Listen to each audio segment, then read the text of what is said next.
The Tale of Peter Rabbit by Beatrix Potter.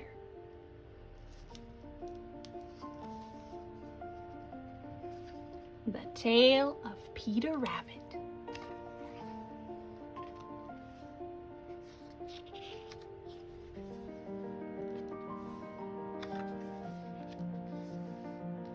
Once upon a time, there were 4 little rabbits, and their names were Flopsy, Mopsy, Cottontail, and Peter. They lived with their mother in a sandbank underneath the roots of a very big fir tree.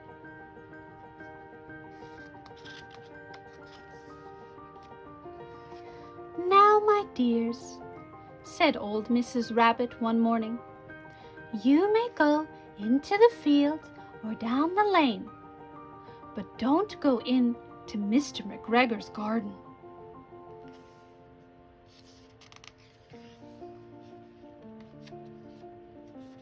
"Your father had an accident there.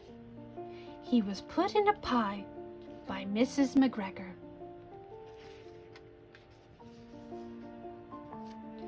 Now run along and don't get into mischief. I'm going out."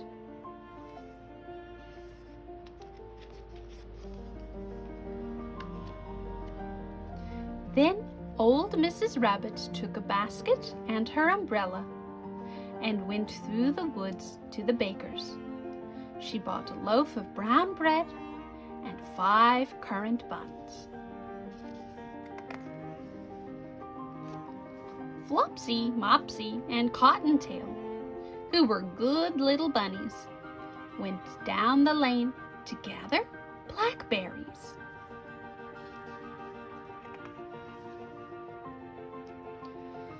But Peter, who was very naughty, ran straight away to Mr. McGregor's garden and squeezed under the gate. First he ate some lettuce, then some French beans, and then he ate some radishes. And then, feeling rather sick, he went to look for some parsley. But round the end of a cucumber frame, who should he meet but Mr. McGregor?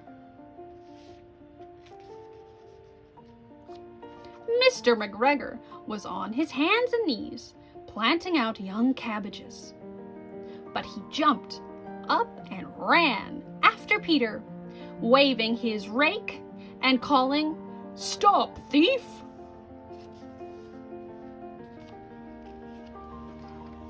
Peter was most dreadfully frightened. He rushed all over the garden, for he had forgotten the way back to the gate. He lost one of his shoes among the cabbages, and the other shoe amongst the potatoes.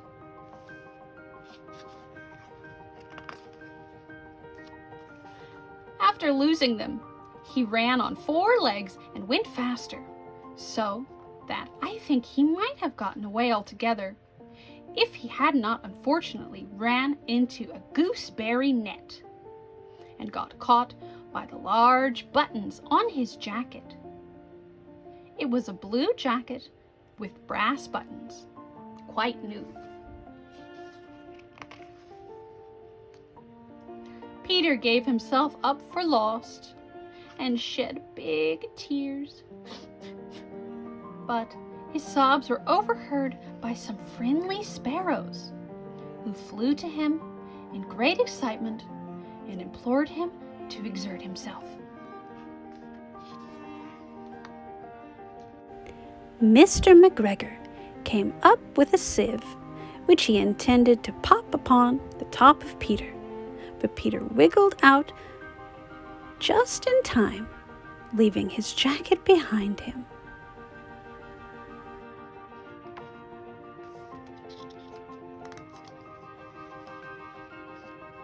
and rushed into the tool shed and jumped into a can. It would have been a beautiful thing to hide in if it had not had so much water in it. Mr. McGregor was quite sure that Peter was somewhere in the tool shed, perhaps hidden underneath a flower pot. He began to turn them over carefully, looking under each one. Presently, Peter sneezed. Ka-choo! Mr. McGregor was after him in no time, and tried to put his foot upon Peter, who jumped out of a window, upsetting 3 potted plants. The window was too small for Mr. McGregor, and he was tired of running after Peter. He went back to his work.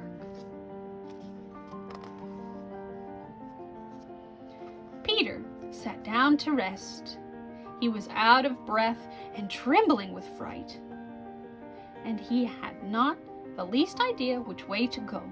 Also, he was very damp with sitting in that can.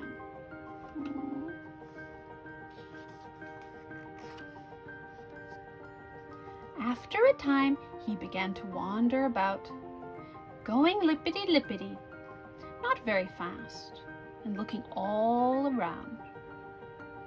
He found a door in a wall, but it was locked, and there was no room for a fat little rabbit to squeeze underneath.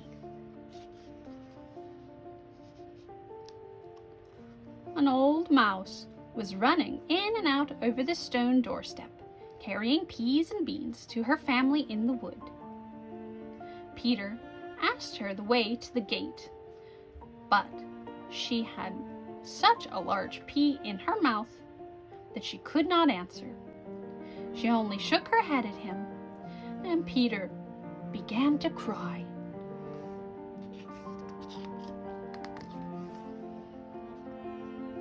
Then he tried to find his way straight across the garden, but he became more and more puzzled. Presently, he came to a pond where Mr. McGregor filled his water cans. A white cat was staring at some goldfish. She sat very, very still, but now and then the tip of her tail twitched as if it were alive. Peter thought it was best to go away without speaking to her. He had heard about cats from his cousin, little Benjamin Bunny. He went back towards the tool shed, but suddenly, quite close to him, he heard the noise of a hoe. Scratch, scratch, scritch. Peter scuttled underneath the bushes. But presently, as nothing happened, he came out and climbed upon a wheelbarrow and peeked over. The first thing he saw was Mr. McGregor hoeing onions. His back was turned towards Peter, and beyond him was the gate.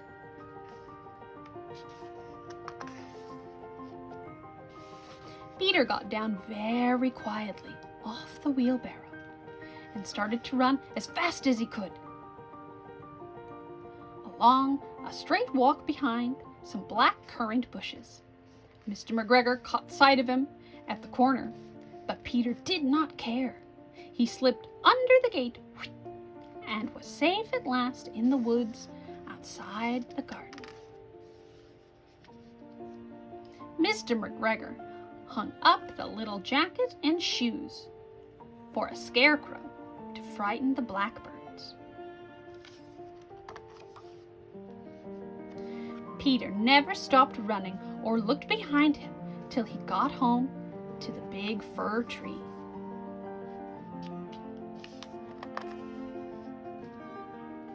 He was so tired that he flopped down upon a nice soft sand on the floor of the rabbit hole and shut his eyes.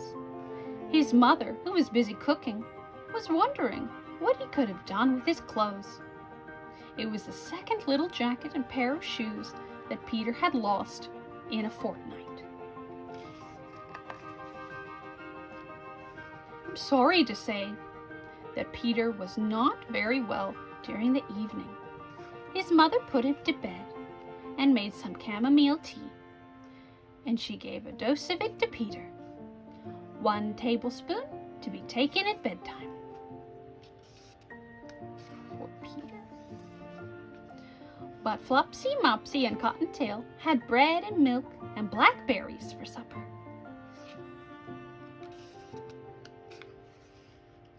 The end.